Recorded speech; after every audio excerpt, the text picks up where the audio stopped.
हम आप सभी लोगों को क्षितिज भाग 1 के कैदी और कोकिला नामक पाठ के विषय में बताएंगे। कैदी और कोकिला नामक पाठ के रचयिता माखनलाल चतुर्वेदी जी हैं। तो सबसे पहले हम आप सभी को पाठ की रूपरेखा के बारे में बता रहे हैं।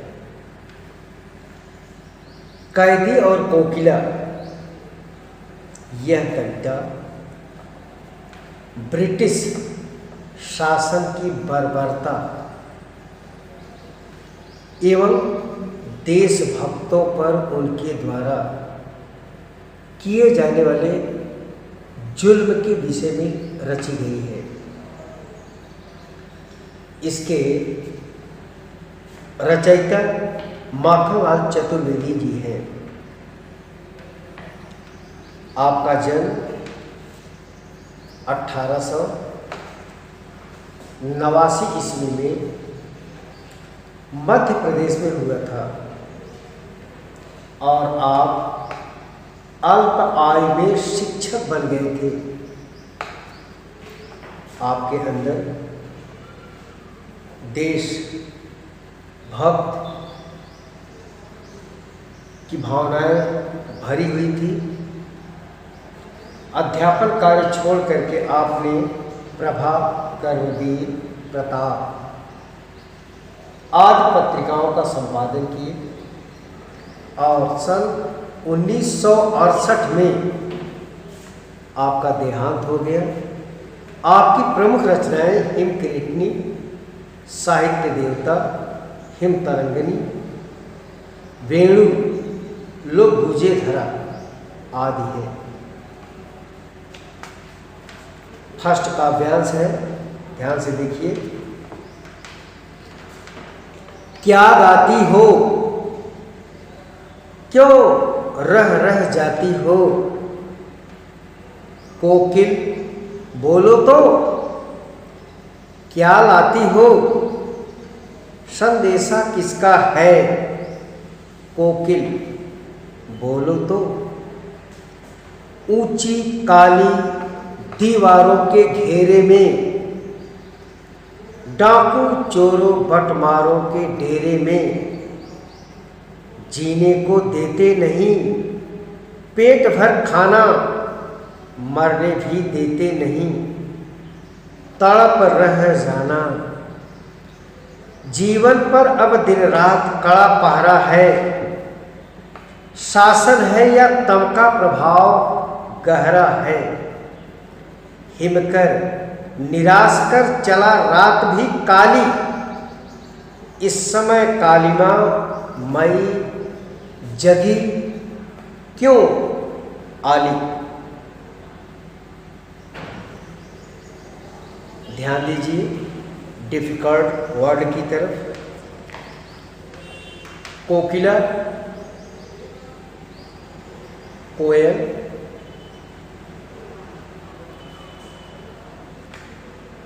बटमार,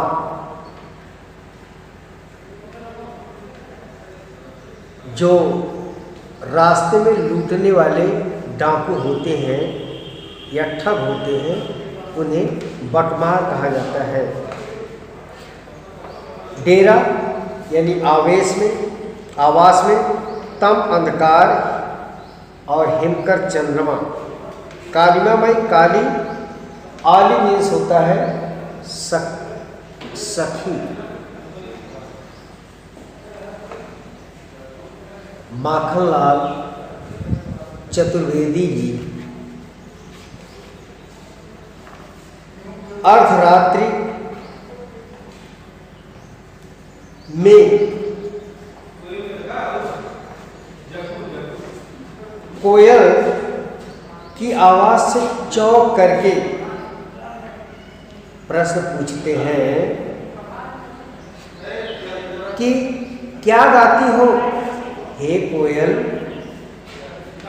तुम क्या गा रही हो, क्यों रह जाती हो और रुक रुक करके क्यों गा रही हो? कोकिला बोलो तो। भाव, क्या तुम्हारे इस गीत में कोई संदेश, कोई मैसेज छिपा हुआ है? क्या लाती हो? यदि इसके अंदर कोई संदेश है तो वह कौन सा संदेश है जिसे तुम देना चाहती हो? संदेशा किसका है? यदि कोई ऐसा संदेशा है तो वह संदेशा किसका है? मुझे बताओ। कोकिला बोलो तो मुझे स्पष्ट रूप से इस अर्धरात्रि में जो गा रही हो इसका उत्तर दो।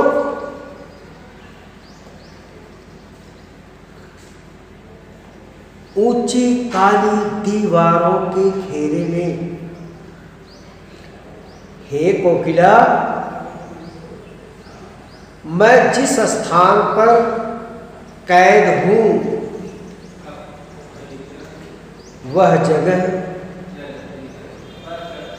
मनुष्य के जीने लायक नहीं है।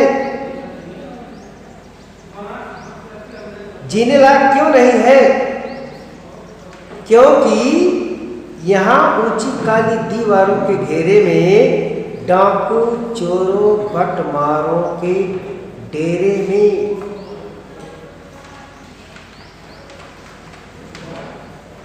जीने लायक क्यों नहीं? क्योंकि यहाँ की दीवारें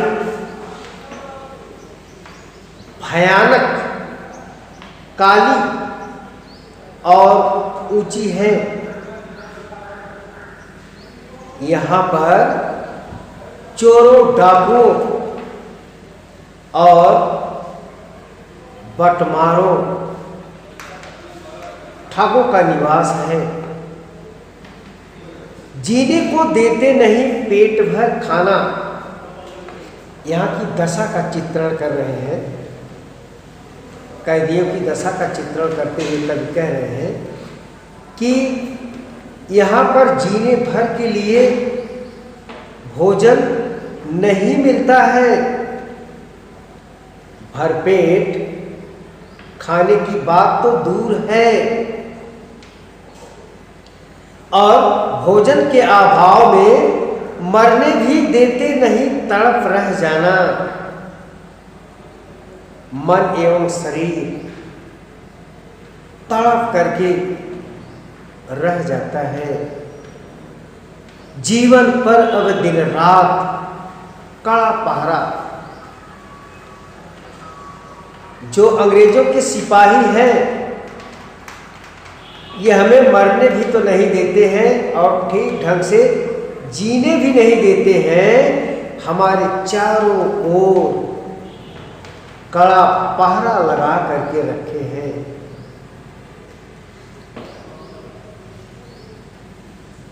अब कवि प्रश्न करता है, शासन है या तम का प्रभाव गहरा है कि यह अंग्रेजों का अंधकारमय शासन है कि वास्तव में यह काली अंधियारी रात्रि है।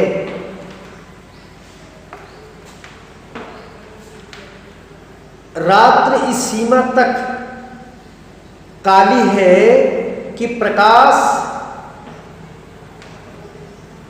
या चंद्रमा भी उस कालिमा से परास्त है।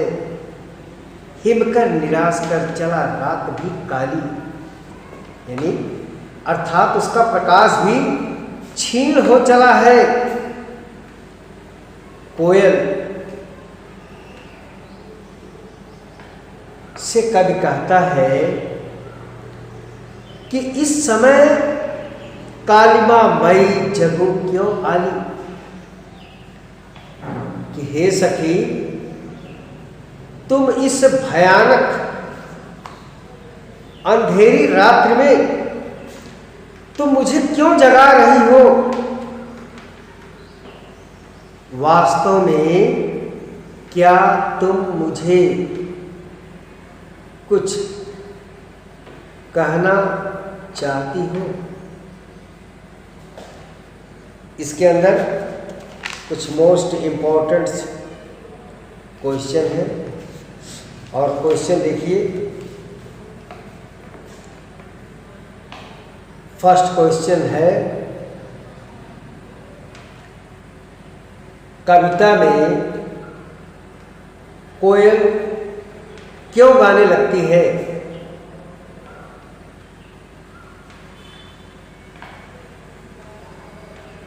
इसका आंसर है, कविता में कोयल इसलिए गाने लगती है क्योंकि कवि के अनुसार कोयल जेल में कैद के रूप में बंद है। स्वतंत्रता संग्राम सेनानियों पर घोर अत्याचार देखकर वह दुखी हो रही है।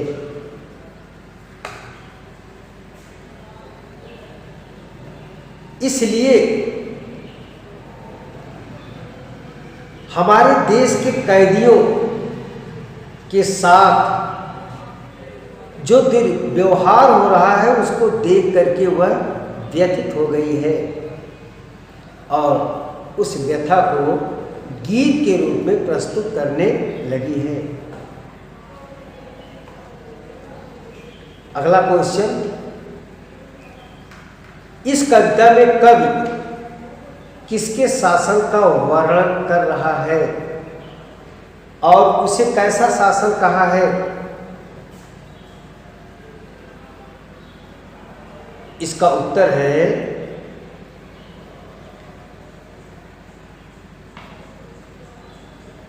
कवि अंग्रेजों के कठोर और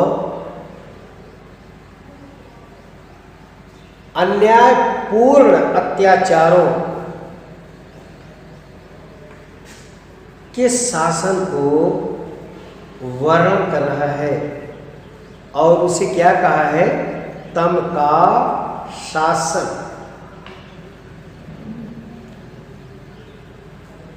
और क्वेश्चन पुटअप होता है, कवि किन दीवारों को काली कह रहा है।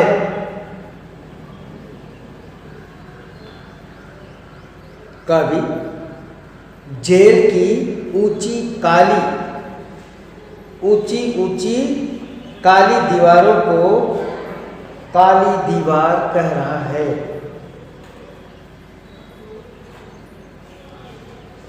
कवि को कोई भी कार्य स्वतंत्रता पूर्वक करने की सुविधा क्यों नहीं है।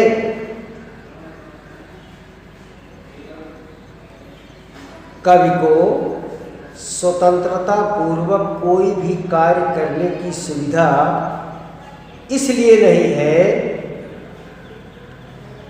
क्योंकि ब्रिटिश प्रशासन के दिन रात के कड़े पहरे के कारण कभी कोई भी कार्य स्वतंत्रता पूर्वक नहीं कर सकता है। ये हो गए इसके महत्वपूर्ण प्रश्न। और अब काव्यांश 2 आता है। काव्यांश दूसरा है, क्यों भूख पड़ी वेदना बोझ वाली सी कोकिल बोलो तो क्या लुटा मृदुल वैभव की रखवाली सी कोकिल बोलो तो क्या हुई बावली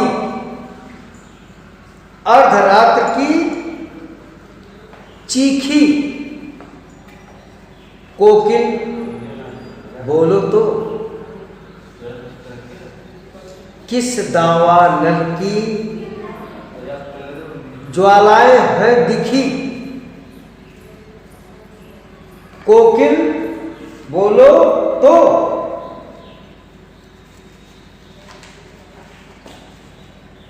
अब देखिए जो कठिन शब्दार्थ है हुक कहते हैं दुख भरी आवाज को और वेदना यानी कष्ट, मृदुल मीठा मीठी, और इसके बाद वैभव धन संपत्ति को कहते हैं, बावली पागल, बावली का अर्थ होता है पागल, दावा नल जंगलों के अंदर जब भयंकर अग्नि की लपटें निकलने लगती हैं तो उसे दावा नल कहा जाता है। ज्वालाएं यानी आग की लपटें। अब इसका सरलार्थ देखते हैं। कवि कहाँ है? जेल की कोठरी के अंदर, और किसको संबोधित कर रहा है? कोयल को। कोयल को संबोधित करते हुए कवि कह रहा है कि क्यों हूक पड़ी हे कोयल, तुम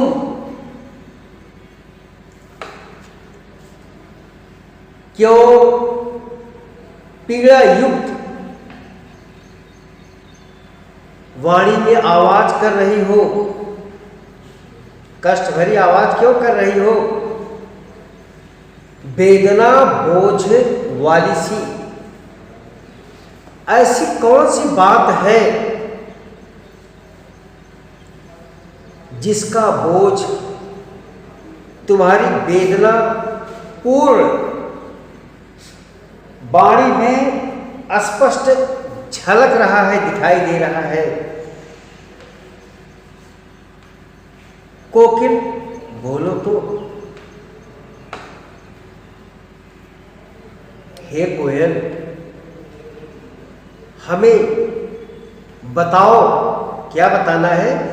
क्या लूटा तुम्हारा, क्या लूट लिया गया जिसको लेकर के तुम इतनी दुखी हो? मृदुल वैभव की रखवाली सी तुम्हारी वाणी इतनी मधुर है, इतनी मृदुल है, लेकिन फिर भी वह हूक में, दुखों में बदल गई है।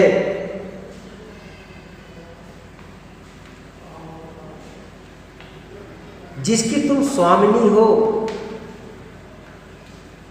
कोकिल बोलो तो, हमें इसका जवाब दो, इस प्रश्न का उत्तर दो। क्यों हुई बावली तुम अर्धरात्रि में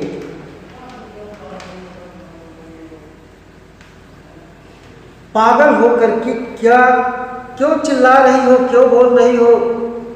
अर्धरात्र की चीखी कोकिल बोलो तो, हमें बताओ किस दावा नल की ज्वालाएं हैं देखी? दावा नल की ज्वालाएं हैं देखी कि क्या तुम्हें भी इस अंग्रेजी राज्य का अंधकार और भयानक अत्याचार नीतियों का ज्ञान हो गया है? तुम्हारी वाणी में व्याकुलता भरी हुई है।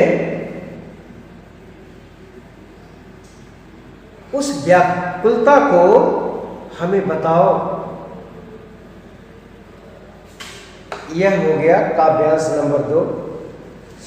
अब इस पर आधारित कुछ प्रश्न हैं। फर्स्ट प्रश्न है, इस कविता में कवि ने कोकिला को बावली क्यों कहा है?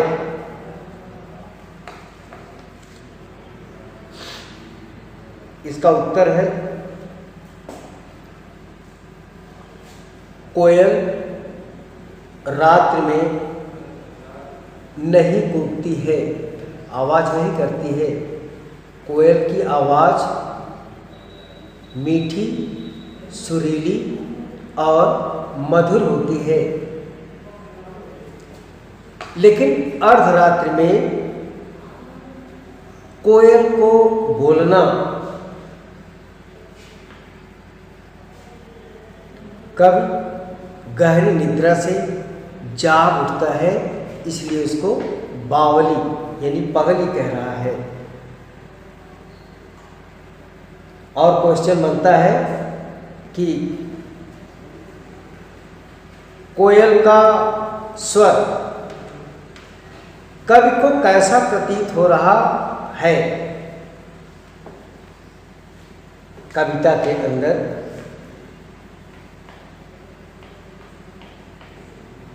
कोयल का स्वर वेदना अर्थात करुणा से भरा हुआ प्रतीत हो रहा है। मृदुल वैभव की रखवाली सी किसे कहा गया है और क्यों कहा गया है? आंसर है, कवि कोयल को मृदुल वैभव की रखवाली सी कोकिला कहा है,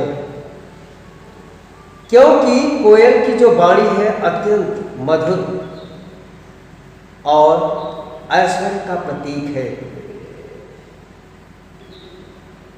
इसलिए उसे मृदुल वैभव की रखवाली सी कहा गया है। और क्वेश्चन बनता है, कोयल कब चीख उठी? कोयल अर्धरात्रि के समय चीख उठी। ये काव्यांश नंबर 2 हो गया।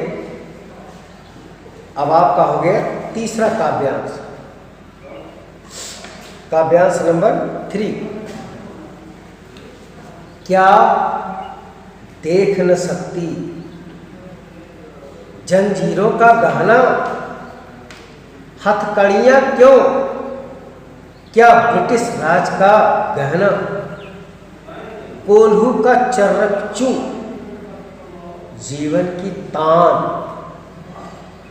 गिट्टी पर अंगुलियों ने लिखे गान, हो मोट खींचता लगा पेट पर जुआ, खाली करता हूँ ब्रिटिश अकड़ का कुआं, दिन में करुणा क्यों जगे रुलाने वाली, इसलिए रात में गजब ढा रही आली, इस शांत समय में अंधकार को देख रो रही क्यों हो, कोकिल बोलो तो, चुपचाप मधुर विद्रोह बीज इस भांति बो रही क्यों हो, कोकिल बोलो तो। कठिन शब्दार्थ की तरफ ध्यान देते हैं। जंजीरों का गहना, जंजीर का अर्थ होता है बंधन, अर्थात जेल खाने के अंदर जो कैदी हैं, हाथों में जो जंजीरें लगी हैं, कभी उनको कह रहा कि जो कैदी हैं उनके हाथों में जंजीरों के गहने, यानी कैदी जंजीरों के गहने पहने हैं। और गहना मीन्स होता है आभूषण। यहाँ पर है चर्रच्चू।